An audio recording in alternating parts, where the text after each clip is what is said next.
اما بعد، معزز سامعین،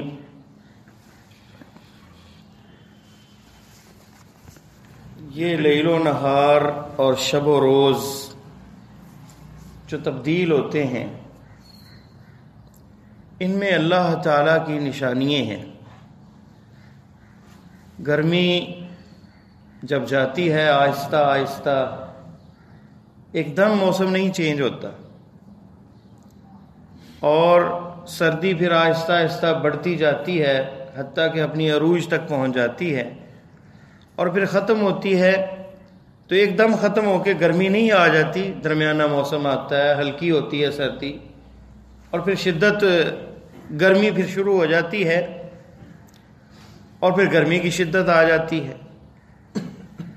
اللہ تعالیٰ قرآن مجید میں فرماتے ہیں اِنَّ فِي خَلْقِ السَّمَاوَاتِ وَالْأَرْضِ وَاخْتِلَافِ اللَّيْلِ وَالنَّهَارِ لَآيَاتٍ لِأُولِي الْأَلْبَابِ،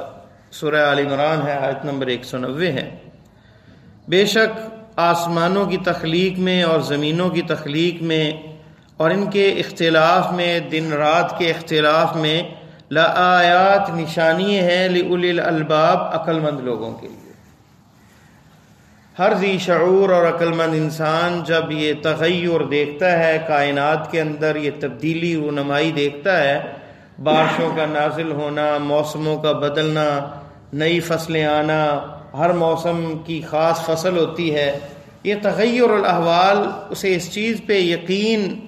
دلاتی ہیں، اور اس کا ایقان بڑھ جاتا ہے کہ ایک رب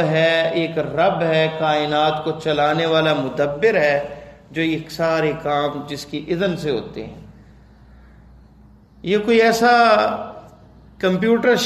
فٹ نہیں ہوا کہ بس ایک روٹین میں چل رہا ہے، بلکہ ایک رب ہے۔ موسم جو ہے کبھی بارش ہوتی ہے، کبھی دوسرے سال جو ہے لیٹ ہو جاتی ہے، کبھی پہلے آ جاتی ہے بارش۔ تو یہ پورا ایک سیٹ اپ جو چلانے والی ایک ذات ہے، اور جو رب ہے ہمارا، جو مالک ہے، جو کائنات کو بنانے والا ہے۔ اس لیے اللہ تعالیٰ نے فرمایا کہ مومن جو ہے ہر چیز کے اندر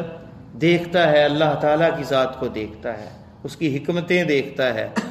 اور اس کے تقاضے دیکھتا ہے، کیسے زمین بنجر ہوتی ہے، بارش نازل ہوتی ہے، اور پھر وہ ہری بھری اور جو ہے وہ پھل آور بن جاتے ہیں، درخت بھی، اور زمین بھی ہری بھری ہو جاتی ہے، بنجر زمین جو ہے، مردہ زمین جو ہے وہ زندہ ہو جاتی ہے۔ اور اللہ تعالیٰ نے کئی مقامات پر یہ بارش اور زمین کے جو پیرائے کو ذکر کیا، اس کے آخر میں فرمایا کذالک یحیی اللہ الموتى، اسی طرح اللہ مردوں کو بھی زندہ کرے گا، یہ مرنے کے بعد بھی زندگی ہوگی۔ زمین بنجر دیکھتے ہیں کچھ بھی نہیں، اور زندگی آ جاتی ہے۔ اسی طرح انسان یہ مرنے کے بعد، فنا ہونے کے بعد، اس دنیا میں رب کے سامنے اس نے زندہ ہونا ہے، کھڑے ہونا ہے، اور اس نے جواب دینا ہے۔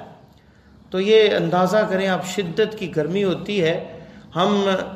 اس میں اے سی چلاتے ہیں، اور اتنی بڑی مسجد میں شاید 2 ٹن کے 2 اے سی کام کریں تو پھر شاید کوئی کولنگ ہو، اور پھر بھی اتنی سردی نہیں بنتی جو سردی کے موسم میں ہمیں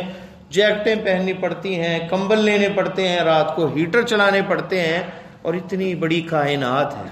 اور کیسے پوری وہ گرمی جو ہے بدل کر سرد ہو جاتی ہے، کیسے وہ ہوائیں چلتی ہیں ٹھنڈی۔ اور پھر جب گرمی آتی ہے، ہم ہیٹر چلائیں تو ایک کمرہ جو ہے بمشکل گرم ہو پاتا ہے، پورا علاقہ اور پوری جو کائنات ہے، پوری دنیا جو ہے وہ، خاص کر جو جہاں گرمی کا موسم ہوتا ہے، بلبلا اٹھتے ہیں گرمی کے ساتھ۔ تو یہ اس میں کیا ہے؟ اللہ تعالیٰ کی نشانی ہے کہ وہ کتنی بڑی ذات ہے۔ کہتے ہیں کہ سردی جو ہے نا ایک سوراخ سے بھی آ جاتی ہے، کمرے میں ایک سوراخ ہو اور کچھ چیز چل نہ رہی ہو گرم کرنے کے لیے، تو سرد ہو جاتا ہے کمرہ۔ اور اے سی کے لیے ہم اتنے بڑے وہ لگے ہوتے ہیں فین، اس کے باوجود وہ کولنگ نہیں ہو پاتی، جس میں کتنی بڑی نشانیاں ہیں رب کی۔ ایک حدیث میں آتا ہے کہ یہ گرمی اور سردی ہے کیا؟ آپ نے فرمایا کہ جہنم جو ہے اس نے اللہ تعالیٰ سے اذن طلب کی، مجھے روایت ذہن میں نہیں آ رہی کس کتاب میں ہے، اذن طلب کی، فَأَذِنَ لَهَا بِنَفَسَيْنِ، بلکہ شروع میں یہ الفاظ ہیں اشتقت النار الی ربها، اللہ تعالیٰ کی طرف شکوہ کیا آگ نے، انہ اکل بعضی بعضا، مجھے کھا گئی ہے آگ، مجھے بعض آگ نے دوسری آگ کا شکوہ کیا کہ آگ کی قسمیں ہیں، مجھے کھا گئی وہ، فأذن لها بنفسین، 2 سانس لینے کی اجازت دی۔ نفس ایک وہ سانس ہے جو گرمی میں ہم محسوس کرتے ہیں، جو اس کی شدت اور اس کی گرمی کا سانس ہے، اور دوسرا سانس جو ہے زمہریر کا ہے، جو کہ شدت سردی میں ہم محسوس کرتے ہیں۔ تو گویا جہنم کے اندر 2 حصے ہیں، شدید سردی والے اور شدید گرمی والے، اور گرمی والے جو ہے یہ آگ جو دنیا کی آگ ہے اس سے بھی 70 گنا شدید ہے وہ آخرت کی آگ، اور جو سردی ہے یہ دنیا کی سردی تو ہم تصور نہیں کر سکتے، چاہے وہ قطب شمالی میں کوئی چلا جائے اتنی سردی جو ہے نہیں ہوگی جتنی جہنم کے اندر ہوگی۔ تو وہ سردی جو ہے اس سے عذاب دیا جائے گا، اور یہ صرف جنتی ہیں کہ جن کا یہ اہتمام اللہ تعالیٰ نے کیا ہے کہ لا يرون فيها بردا ولا زمہریرا متکئین فیہا علی الارائک لا يرون فیہا شمسا ولا زمہریرا، کہ یہ تکیے لگائے ٹیک لگائے بیٹھے ہوں گے جنتی، نہ سورج دیکھیں گے اس کی گرمی کو اور نہ زمہریر شدت برد کو پائیں گے، درمیانہ موسم ہوگا جنت کا۔ تو جنت کے اندر یہ چیزیں ہوں گی کہ نہ گرمی ہوگی نہ شدت سردی کی ہوگی، درمیانہ موسم ہوگا، لیکن جہنمی شدت گرمی سے مر رہے ہوں گے۔ اور ایک یہ بھی سوال اٹھایا جاتا ہے کہ جنات کو اللہ تعالیٰ نے تو آگ سے پیدا کیا گیا ہے،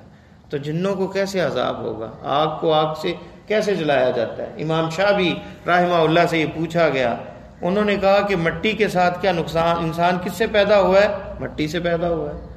مٹی سے کیا انسان کو تکلیف ہوتی ہے؟ انہوں نے کہا نہیں ہوتی۔ انہوں نے کہا ہوتی ہے، مٹی کو گیلے پانی کے اندر اگر اکٹھا کیا جائے، پھر اس کو خشک کر کے جو ہے رکھ دیا جائے کہ گول جو ہے کہہ لیں اینٹ بنا لی جائے اور اسے سکھا لیا جائے سورج کی گرمی کے اندر، پھر سے بھٹی کے اندر جو ہے پکا لیا جائے، وہ مٹی ہی ہے، پھر اس کو انسان کے سر پہ مارا جائے تو کیا ہوگا؟ مر جائے گا انسان، یہ زخمی ہو جائے گا، تکلیف ہوگی یا نہیں ہوگی؟ تو زمہریر واللہ عالم شاید ان جنات کے لیے بھی ہو شدت کی جو سردی ہے جس سے جلد جو ہے وہ ہڈیوں سے الگ ہو جائے گی۔ تو المہم جنت کے اندر ہر قسم کی راحت ہے، جہاں کہ ما لا عین رأت ولا اذن سمعت ولا خطر علی قلب بشر، نہ کسی کان نے سنا، نہ آنکھ نے دیکھا، نہ کسی کے دل میں وہم اور خیال پیدا ہوا، اتنی وہ نعمتیں جنت کے اندر ہوں گی، جہاں فاکہتن کثیرہ، کھلے پھل ہوں گے بہت زیادہ، لا مقطوعۃ ولا ممنوعہ، فاکہتن کثیرہ، بہت زیادہ پھل، نہ کٹے ہوئے نہ روکے ہوئے، بلکہ جو ضرورت ہوگی جھک جائے گا سامنے۔ تو یہ وہ جنتیں ہیں جس میں اگر جو ہے پرندے کھانے ہیں تو اڑتے جا رہے ہیں اور تمنا کرے گا تو وہ جس حالت میں روز چاہیے یا بھنے ہوئے چاہیے ویسے سامنے آ جائیں گے، ہر وہ چیز جو انسان کا نفس تمنا کرے گا۔ حتیٰ کہ صحیح بخاری میں یہ لفظ ہے کہ وہ آدمی جو کسان ہے وہ کہے گا اللہ میں دنیا میں کھیتی باڑی کرتا تھا، اسے بیج دیے جائیں گے، وہ بیج جو ہے اسے بکھیرے گا جنت میں، اور اسی وقت وہ بیج تیار ہو کر لہلہاتی فصل کی شکل اختیار کر لیں گے، فوراً وہ فصل پک جائے گی، 6 مہینے انتظار نہیں کرنا پڑے گا۔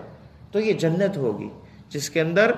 ما تشتہی الانفس، جو نفس چاہے گا وہ اسے ملے گا ایک مومن کو، اور جہنم جس میں طرح طرح کے عذاب ہوں گے جو تصور نہیں انسان کر سکتا۔ تو انسان، اللہ تعالیٰ نے جنت اور جہنم کا ذکر کیا، زمین و آسمان کا ذکر کیا، کس لیے؟ ہمیں سمجھانے کے لیے، ہمارے لیے یہ نصیحتیں ہیں، عبرتیں ہیں کہ ہر چیز کو دیکھ کر اس رب کو تلاش کریں، اس کی رب کی قدرت اور اس کی طاقت کا جب ہمیں اندازہ ہو جائے، اس کی کبریائی اور عظمت کا اندازہ ہو جائے تو اس کے سامنے جھک جائیں، اپنے سارے معاملات اس رب کے سامنے رکھیں، اور اس کی عبادت اور تابع داری کے اندر یہ زندگی گزاریں. ہمارے لیل و نہار، شب و روز اس اللہ کی تابع داری میں گزرنے چاہیے. اور جب اس طرح گزریں گے تو پھر ہماری زندگی بہترین دنیا کی بھی ہو جائے گی اور آخرت کی بھی. اور اس کا وعدہ سورہ نحل کے اندر اللہ تعالیٰ نے کیا، من عمل صالحا من ذکر او انثی وهو مؤمن فلنحینہ حیاتا طیبہ. تم میں سے کوئی مرد ہو، عورت ہو، نیک عمل کرے اور وہ ایمان کی حالت میں ہے، اسے ہم پاکیزہ زندگی دیں گے. وَلَنَجْزِيَنَّهُمْ أَجْرَهُمْ بِأَحْسَنِ مَا كَانُوا يَعْمَلُونَ. آخرت میں ان کے عمل سے بھی زیادہ اللہ تعالیٰ ان کو بدلہ اور جزا دیں گے. تو دنیا کی زندگی بھی سعادت سے معمور، خوشیوں سے بھرپور، اور آخرت کی زندگی بھی ابدی اور سرمدی اور ہمیشہ کی خوشیوں پر معمور. وہ زندگی کیسے حاصل ہوگی؟ اللہ تعالیٰ کی تابع داری میں، نیک اعمال کی شکل میں. تو یہ گرمی سردی جو ہے ہمیں اللہ کی یاد دلائے، جہنم کی یاد دلائے اور جنت کی یاد دلائے تو ہماری زندگی بدل جائے گی. اللہ سے دعا ہے کہ اللہ مجھے اور آپ کو قرآن و سنت پر عمل کرنے کی